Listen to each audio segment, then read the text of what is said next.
శ్రీ మహాగణాధిపతయే నమః. శ్రీ గురుభ్యో నమః. లక్ష్మీ ఆధ్యాత్మికం టీవీ యూట్యూబ్ ఛానల్ ప్రేక్షకులందరికీ కూడా నమస్కారం. మన హిందూ సాంప్రదాయంలో అనేక రకాల హోమాలు, యజ్ఞాలు, యాగాలు అవన్నీ కూడా ఉన్నాయి.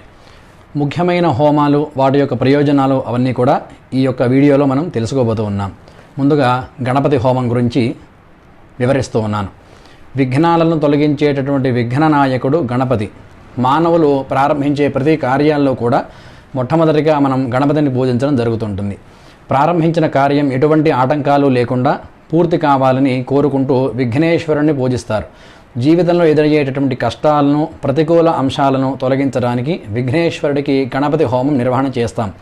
ఈ గణపతి హోమం చేయడం వల్ల విజయము, ఆరోగ్యము, సంపద, కార్యసిద్ధి కలుగుతాయి. హిందూ ధర్మశాస్త్ర ప్రకారంగా ఏ శుభకార్యం చేయాలన్నా కూడా మొట్టమొదటిగా గణపతి హోమంతోటే ప్రారంభం చేయడం జరుగుతుంటుంది. ఈ గణపతి హోమానికి అష్టద్రవ్యాలు అంటే 8 రకాల పూజా వస్తువులు వాడుతూ ఉంటారు. దర్భ మొదలైనటువంటివి ఉపయోగించడం జరుగుతుంది. ఇక తర్వాత రుద్ర హోమం. ఈ పురాణ కథలను అనుసరించి రుద్ర అనేటువంటి నామధేయం శివుడికి వర్తిస్తుంది. శివుడు లేదా రుద్రుని అనుగ్రహం కొరకు చేసేటువంటి హోమాన్ని రుద్రహోమము అంటారు. ఈ హోమం చేయటం వల్ల పరమేశ్వరుడి అనుగ్రహం పొంది తద్వారా అపమృత్యు భయాలు తొలగింపబడి దీర్ఘకాలిక అనారోగ్య సమస్యలు ఎవరికైతే ఉంటాయో వాళ్ళందరూ కూడా ఆ యొక్క సమస్యల నుంచి విముక్తిని పొంది శక్తి సంపన్నులు అవుతారు. దీర్ఘాయుష్యని పొందడం జరుగుతుంటుంది. మృత్యువు మీద విజయాన్ని సాధించడానికి కూడా ఈ రుద్రహోమం చాలా ఉపయోగపడుతుంది. ఏ వ్యక్తి అయినా సరే రుద్రహోమం చేస్తారో ఆ వ్యక్తి యొక్క జన్మ నక్షత్రం ఆధారంగా నిర్ణయించబడినటువంటి ముహూర్తానికి రుద్రహోమం జరపబడుతూ ఉంటుంది. ఈ రుద్రహోమం అత్యంత శక్తివంతమైనది. ఇక మూడవది చండీ హోమము. పురాణాల ప్రకారంగా అత్యంత శక్తి స్వరూపిణి చండీమాత. చండీ దేవి జీవితంలో ఎదురయ్యేటువంటి కష్టాలను తొలగించడానికి, ఆనందమయ జీవితాన్ని గడపడానికి, సిరి సంపదల కోసం చండీ హోమం నిర్వహణ చేయడం జరుగుతుంటుంది. చండీ హోమం నిర్వహించడం కోసం జీవితంలో ఉన్నటువంటి ప్రతికూల అంశాలన్నీ కూడా ఈ యొక్క హోమ నిర్వహణ చేయడం వల్ల తొలగిపోతాయి. చండీ హోమం చేసేటప్పుడు నవగ్రహాలను ఆవాహన చేసుకొని చండీ హోమాన్ని ప్రారంభం చేస్తారు. ఎక్కువగా శుక్రవారం రోజున లేదా అష్టమి, నవమి రోజుల్లో చేయడం చాలా శ్రేష్టమైనటువంటిది. సప్తశతిలో ఉన్నటువంటి 13 అధ్యాయాల ప్రకారంగా చండీ హోమం చేసేందుకు 13 రకాల విభిన్నమైన పదార్థాలను వాడడం జరుగుతుంటుంది. తర్వాత సుదర్శన హోమము.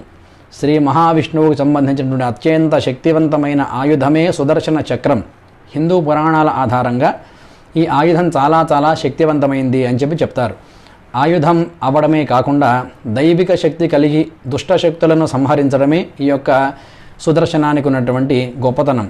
మానవుడి జీవితంలో లేదా కుటుంబంలో జరుగుతున్నటువంటి ప్రతికూల అంశాలను, కారణమైనటువంటి దుష్ట శక్తుల నుంచి రక్షింపబడడానికి, నరదృష్టి తొలగించడానికి ఈ సుదర్శన హోమం చేయడం వల్ల అత్యంత మేలు చేకూరుతుంది.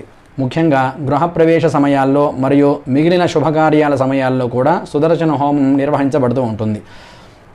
హోమాగ్నికి అష్టద్రవ్యాలను సమర్పిస్తూ అత్యంత పవిత్రమైన సుదర్శన మంత్రాన్ని జపిస్తూ ఈ హోమం చేయడం జరుగుతుంది.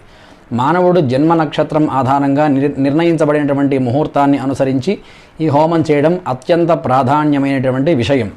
తర్వాత గరుడ హోమము. మానవుని శరీరాకృతి, గరుడిని ముఖము కలిగి శ్రీ మహావిష్ణువు వాహనంగా పిలువబడేటటువంటి దైవస్వరూపమే గరుడు. ఈ యొక్క గరుడు అత్యంతమైన శక్తికి, జ్ఞానానికి స్వరూపం.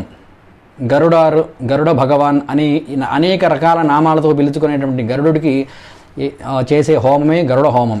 సరైన విధి విధానాలతో కనుక ఈ యొక్క హోమం చేస్తే ఆకరణ శక్తి పెరగడం, అనేక విషయాల పట్ల, వ్యక్తుల పట్ల ఆధిపత్యాన్ని సాధించడం, శత్రువుల మీద విజయం, ప్రమాదాల నుంచి రక్షింపబడడం ఇవన్నీ కూడా జరుగుతాయి. అన్ని శారీరక, మానసిక వ్యాధుల నుంచి ఉపశమనం మొదలైనటువంటివన్నీ కూడా లభిస్తాయి. అంతేకాకుండా ఈ గరుడ హోమం చేయడం వల్ల జ్ఞానము కలిగి జ్ఞాపక శక్తి వృద్ధి జరుగుతుంది. తర్వాత మన్యుసూక్త హోమము అని మరొక హోమం గురించి తెలుసుకుందాం. వేదాలను అనుసరించి మన్యువు అంటే ఆగ్రహము అని అర్థం, లేదా ఇంకొక అర్థం తీవ్రమైన భావావేశము అని అర్థం కూడా చెప్పబడుతోంది వేదాల్లో.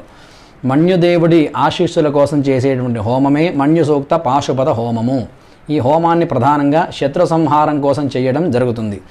కోర్టు కేసుల లాంటి దీర్ఘకాలిక సమస్యల నుంచి విముక్తి కూడా ఈ యొక్క హోమం మంచి ఫలితాన్ని ఇస్తుంది అని చెప్తారు. ఈ హోమాన్ని శనివారం చేయడం ద్వారా ఉత్తమమైన ఫలితాలు పొందడం జరుగుతుంది. తర్వాత నవదుర్గ పాశుపత హోమము.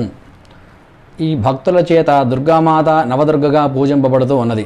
జటదుర్గ, శాంతిదుర్గ, శూలిని దుర్గ, శబరి దుర్గ, లవణదుర్గ, అసురి దుర్గ, దీపదుర్గ, వనదుర్గ మరియు జ్వాలాదుర్గ. ఈ యొక్క దుర్గామాత యొక్క 9 రూపాలను పూజించడానికి చేసేటువంటి హోమమే ఈ యొక్క నవదుర్గా పాశుపత హోమము. ఈ హోమం ఎవరైతే చేస్తూ ఉంటారో వారికి దుష్టశక్తుల నుంచి విముక్తి కలిగి శాంతి, సంపద, ఆరోగ్యము, ఆయుష్, సంతానము మొదలైనటువంటి శుభకార్యాలన్నీ కూడా సత్వరమే లాభిస్తాయి అని చెప్పి ఈ యొక్క హోమం విశేషం. తర్వాత లక్ష్మీ కుబేర పాశుపత హోమము.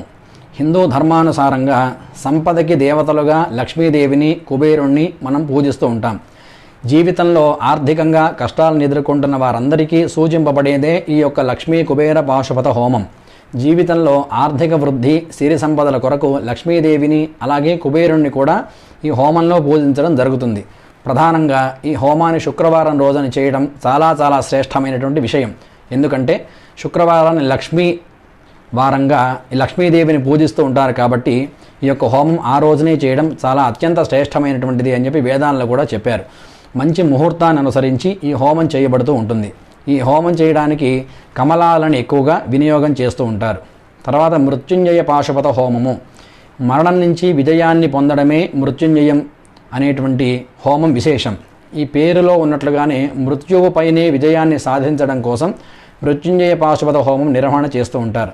ప్రాణహాని అలాగే తీవ్రమైన అనారోగ్య సమస్యల నుంచి విముక్తి పొందడం కోసం ఈ హోమం చేయడం జరుగుతుంది. దుష్టశక్తులను అదుపు చేసి సంహరించేటువంటి భూతనాథుడిగా పిలువబడే ఆ యొక్క పరమేశ్వరుణ్ణి ప్రసన్నం చేసుకోవడం కోసం ఈ యొక్క హోమం చేస్తారు. ఈ హోమం చేసుకునేవారు హోమానికి సంబంధించిన మంత్రాలన్నీ 21 సార్లు జపించవలసి ఉంటుంది. ఈ హోమం చేయడానికి కావలసినంత ప్రధాన వస్తువులు దర్భ, అమృతమూలిక, దీర్ఘాయుష్యును కోరుకుంటూ హోమం చేసేటువంటి వారి యొక్క జన్మదినం రోజున ఈ హోమాన్ని నిర్వహిస్తే అత్యంత శుభప్రదంగా ఎవరైతే అభీష్టాలను కోరుకుంటూ ఉంటారో అభీష్ట సిద్ధి సత్వరంగా కలుగుతుంది అని చెప్పి సాక్షాత్తు పురాణాల్లోనూ వేదాల్లోనూ ప్రస్తావిస్తూ ఉన్నారు. కాబట్టి పైన వివరించినటువంటి హోమాలన్నీ కూడా ఎవరికి కష్టాలు ఏవైతే ఉన్నాయో అవన్నీ కూడా ఒక పండితుడి వద్దకు వెళ్ళి అన్నీ కూడా వివరించి యథాప్రకారంగా శక్త్యానుసారంగా అన్నీ కూడా నిర్వహణ చేసుకొని బాధల నుంచి విముక్తిని పొంది పరమేశ్వరుడి కృపా కటాక్షాలను పొందగలరని కోరుకుంటూ ఉన్నాం. శుభమస్తు.